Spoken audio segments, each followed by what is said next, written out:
Reggie, Azim Victor, your 6th-round pick, do you see him being more of an inside linebacker, outside linebacker, or is he going to affect the special teams quite a bit? Yeah, he'll definitely be a special teams player. That's where he's going to have to make his mark, but we'll let him compete at inside linebacker. Let's get to Maurice Hurst. What's his status? Is it up in the air at all as far as the heart condition and medically? No, he's good. He's good to go. Yep. So my question would be, why do you think he was still there on the board at that point? Well, the fact is that he does have a heart condition, but it's a situation where he'll get checked every year, and but right now he's good.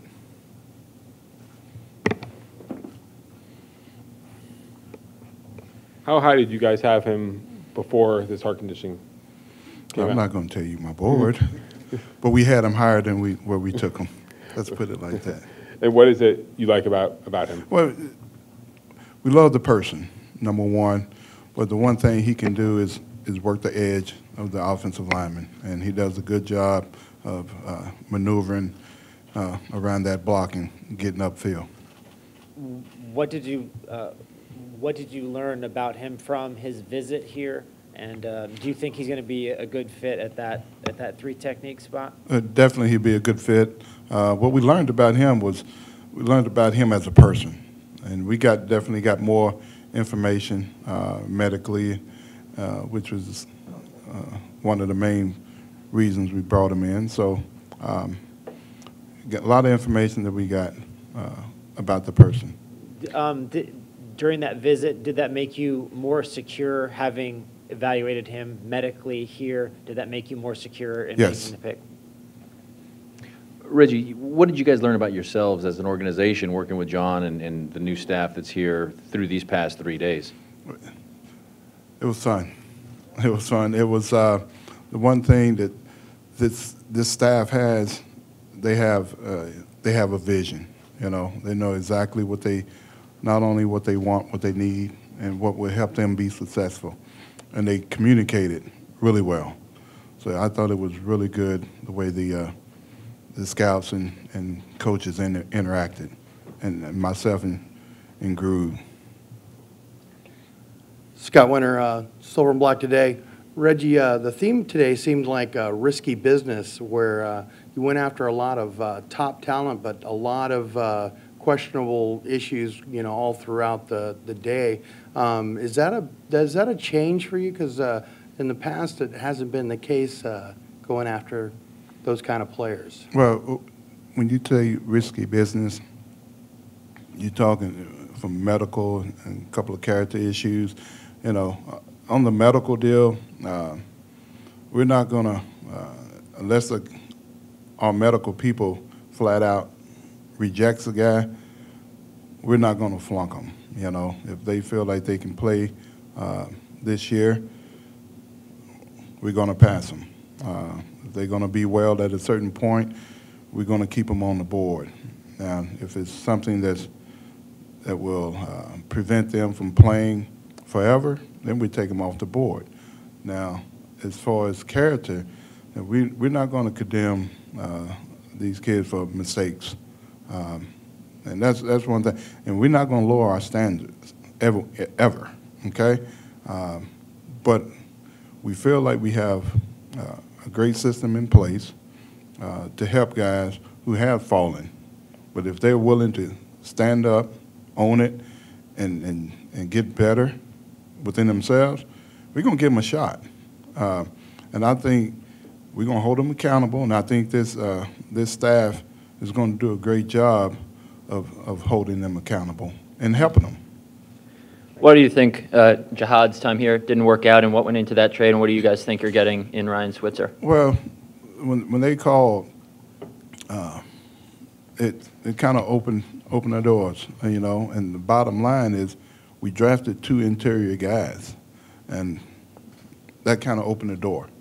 So I was willing to listen, and they had a player that they was willing to let go, and we want some competition as a returner. And he's a slot receiver, so it made it easy for me in that decision.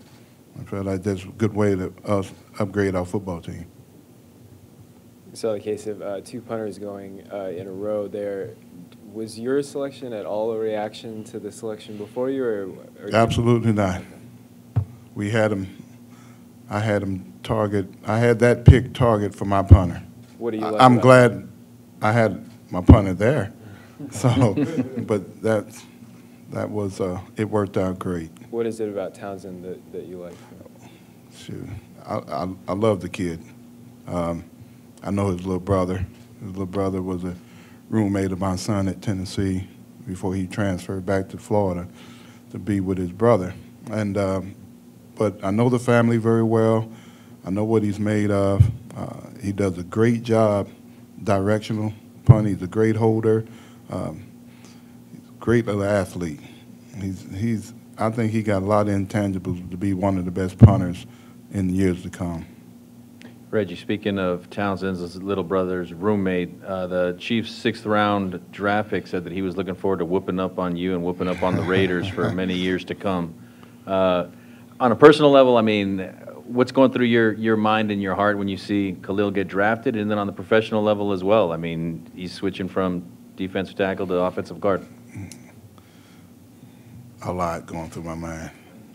Still, I'm proud of him, and I told him that. I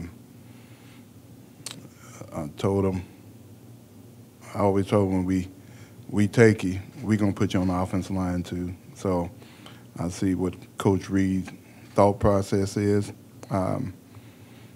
But I got a text from Charles Woodson. He told me, your son has to retire. There's no way he's going to put that red helmet on his head. So part of me felt that way, but in all seriousness, it's a good opportunity for him, and I was hoping that he landed a spot that will kind of grow him to that position. You know, he can play D tackle, but I think he probably could be special on the offensive line, and that's where we were going to play him. Reggie, we talk about like the character of Azim Victor and, you know, what makes that questionable. Are there parts of his character that stood out to you in the positive that made up for the others? No question. I mean, we brought him in for a visit. We got to spend some time with him. You got to know him as a guy. You know, he was at the combine. I mean, we got a lot of information. You know, we was there at his pro day. We was, you know, and I'm not going to say information overload, but he understands his mistakes.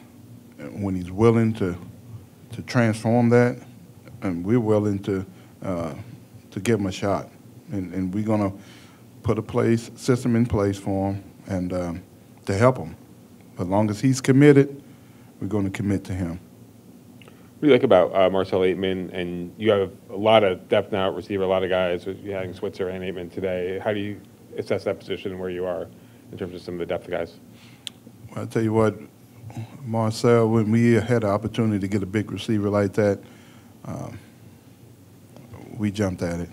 We're going to give him a shot and let him compete and see how it goes. But, you know, even with Switzer, those guys, they can do certain things, you know, being in the slot with Switzer and being able to return punts and with Marcel, getting him an opportunity to show the coaches what he can do. I mean, he made a lot of big plays in college, and we want to see if he can do that for us.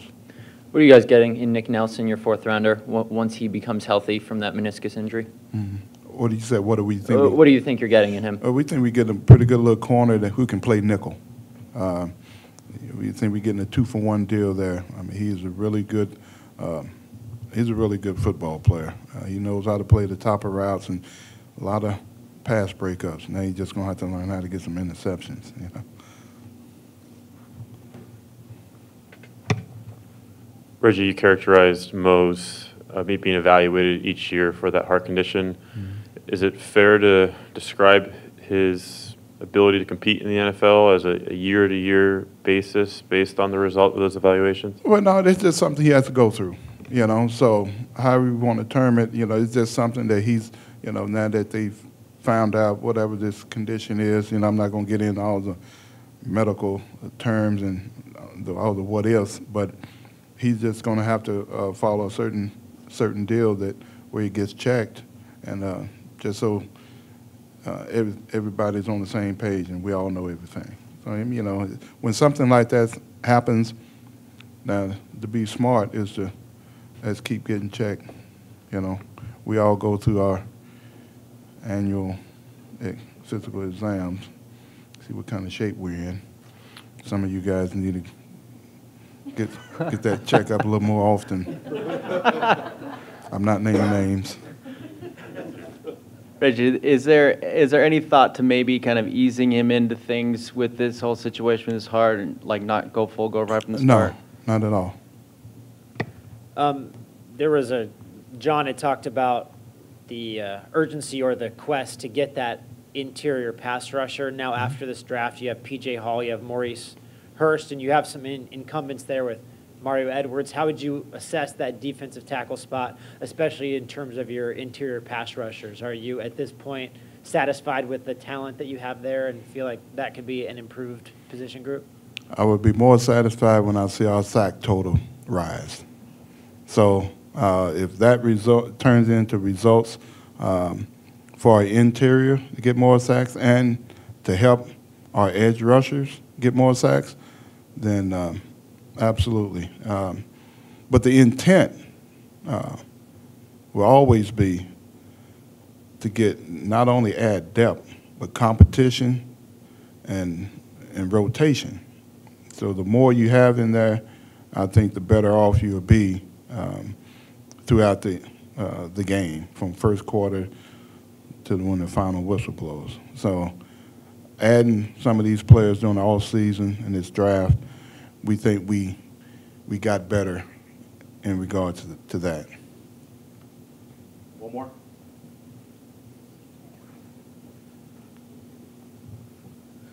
Now that the draft is over, is there still a possibility there's a spot for Navarro Bowman on this team? That's always a possibility, absolutely. We're not going to close doors to get good players in this building. But we'll do that until the 53-man cut. Then all right, guys, appreciate it.